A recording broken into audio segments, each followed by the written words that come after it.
എൻ്റെ വർക്ക് പ്ലേസിലെ ഒരു lunch buffet കണ്ടാലോ? ഈ കാണുന്നത് സാൻഡ്വിച്ചിൻ്റെ വെറൈറ്റീസ് ആണ് കേട്ടോ. സാൻഡ്വിച്ച് പോലെയുള്ള ചെറുകടികൾ കഴിഞ്ഞാൽ മെയിൻ കോഴ്സും ഉണ്ട്.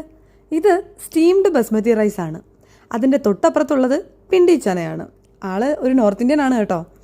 അതിൻ്റെ തൊട്ടിപ്പുറത്ത് കാണുന്നത് നമ്മുടെ സ്വന്തം പാലക്കാടൻ മട്ട റൈസ്. അടുത്തുള്ളത് നമ്മുടെ സാമ്പാറും. ഇത് ദാൽ കറിയാണ്. അതിൻ്റെ തൊട്ടടുത്തുള്ളത് ദാബ സ്റ്റൈൽ ചിക്കൻ കറിയും. ഇത്രയുമാണ് ഏഷ്യൻ കാറ്റഗറിയിൽ വരുന്ന ഫുഡ് ഐറ്റംസ്. ഇനി അങ്ങോട്ട് അറബിക്കും ഫിലിപ്പൈൻസും ഒക്കെയാണ്. ഇത് ഒരു അറബിക് റൈസാണ്. ഭയങ്കര ഫ്ലേവറാണ് കേട്ടോ. ഈ തൊട്ടടുത്ത് കാണുന്നതാണ് ബേബി മാരോ ബെച്ച്മേൽ എന്ന് പറയുന്ന ഐറ്റം. ഇതൊരു ബീഫിൻ്റെ വെറൈറ്റിയാണ്. ഇത് ഉഗാണ്ടൻ മെറ്റോക്കെ. And next is potato wedges. And the last one is ജിനാഥാങ് ഇസ്ഡ എന്ന് പറയുന്ന ഒരു ഫിലിപ്പൈൻ ഡിഷാണ്. ഇത് ഡ്രൈ ഫിഷ് വെച്ച് ഉണ്ടാക്കുന്നതാണ്. ഈ കാണുന്നതെല്ലാം സാലഡ്സിൻ്റെ വെറൈറ്റീസ് ആണ് കേട്ടോ. നമുക്ക് ഏത് വേണേലും ചൂസ് ചെയ്യാം. ഇതിൻ്റെ എല്ലാം അവസാനം ഉള്ളതാണ് നമ്മുടെ മെയിൻ ഐറ്റം ഐസ്ക്രീം. അങ്ങനെ അത് അവസാനിക്കും.